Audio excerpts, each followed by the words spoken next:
Karl Marx, The German Ideology, 1845, Part 1, Feuerbach, Opposition of the Materialist and Idealist Outlook, A. Idealism and Materialism, First Premises of Materialist Method. The premises from which we begin are not arbitrary ones, not dogmas, but real premises from which abstraction can only be made in the imagination. They are the real individuals, their activity and the material conditions under which they live, both those which they find already existing and those produced by their activity. These premises can thus be verified in a purely empirical way. The first premise of all human history is, of course, the existence of living human individuals.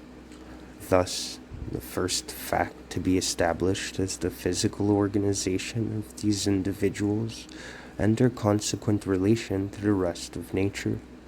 Of course, we cannot here go either into the actual physical nature of man or into the natural conditions in which man finds himself, geological, hydrographical, climatic, and so on.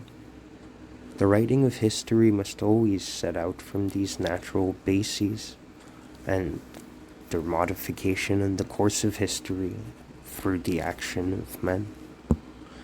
Men can be distinguished from animals by consciousness, by religion, or anything else you like.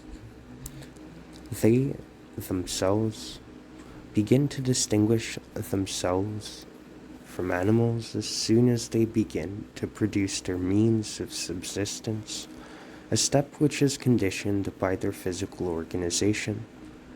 By producing their means of subsistence, men are indirectly producing their actual material life. The way in which men produce their means of subsistence depends first of all on the nature of the actual means of subsistence they find in existence and have to reproduce.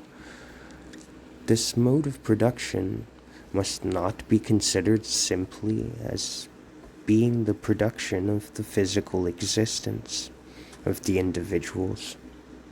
Rather, it is a definite form of activity of these individuals, a definite form of expressing their life, a definite mode of life on their part.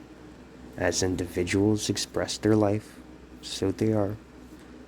What they are, therefore, coincides with their production, both with what they produce and with how they produce.